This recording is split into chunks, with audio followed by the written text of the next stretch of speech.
I always thought this would be a great presentation because Wild Wild West, how can you go wrong with that in the title? So here we go.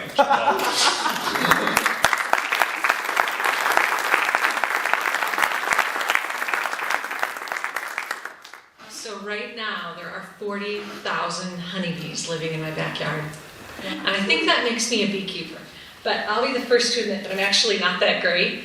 I've been keeping bees for about 3 years as a hobby, and this presentation is about what I've learned along the way. That's my beehive in Nob Hill in Albuquerque. And a beehive is essentially a series of movable boxes that stack with movable frames that can be removed to examine and to gather honey. It's a great system for humans that want to get what we want out of the hive. For bees, a hive is a place to store food. They store honey, they store pollen, things they use not only to feed themselves, but also to feed the babies that are constantly growing in the hive. In fact, the hive is a nursery. About 200,000 bees are born every year in a beehive. That's a lot of bees. They die quickly though, so it's a constant replenishing game. Bees also use the hive or the wax comb in the hive as a communication device. It's fascinating. Have you heard of the bee dance that they do? It is a dance, but they're doing it to send vibrations throughout the hive so that other bees can pick up information like where's the nectar, what hours are the bees open, and how is the quality of the nectar. There are about 120 to 200 beekeepers in Albuquerque. We are everyone from attorneys to teachers to plumbers to web architects. And we have beehives, but we also do things like community service in gathering up swarms, like the one you see in the tree there. That's me with my husband gathering it in a box. If you've ever called the 311 call center to report a swarm, they connect you up with a beekeeper like me. Most of the activity that you're familiar with in the hive actually is taken care of by the worker bees. They form the bulk of the hive. They gather the honey, they sting you, they're the ones that take care of the other babies in the hive. They form the bulk of the bodies in the hive.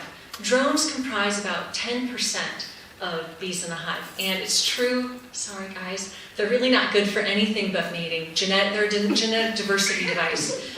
In fact, they form these drone zones up in the sky, and a virgin queen will go up and get inseminated by them.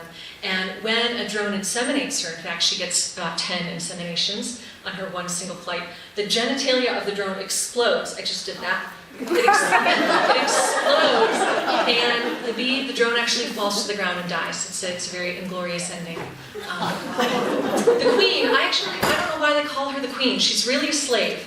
Her main job, she has one flight out, her main job is to lay eggs. And her workers, her daughters, are constantly grading her. And if she does not perform up to spec, they form one of these little wax fingers and grow a new queen, who when she emerges will come out and sting the old queen to death.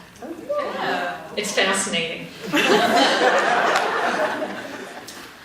Bees communicate with vibrations. They also communicate with pheromones. And if you've ever been stung by a bee, or next time you are, smell it.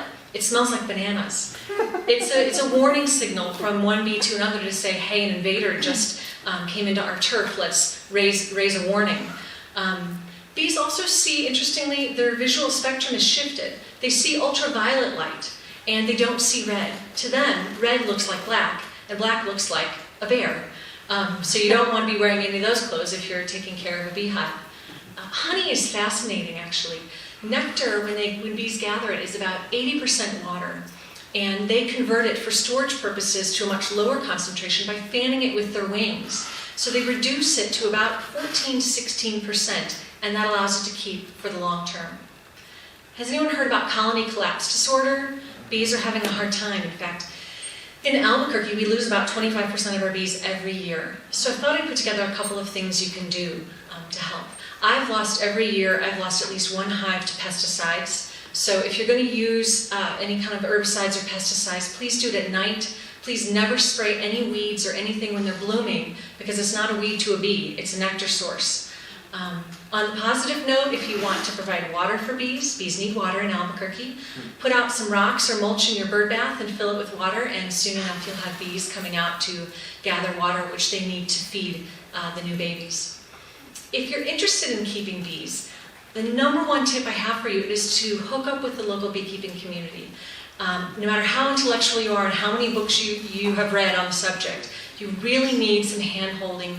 You need to dig your hands into somebody else's hive and understand how it works one-on-one. If you have any questions, you're welcome to contact me at any of these websites. I love to talk bees, it's my hobby, and I would be happy to help.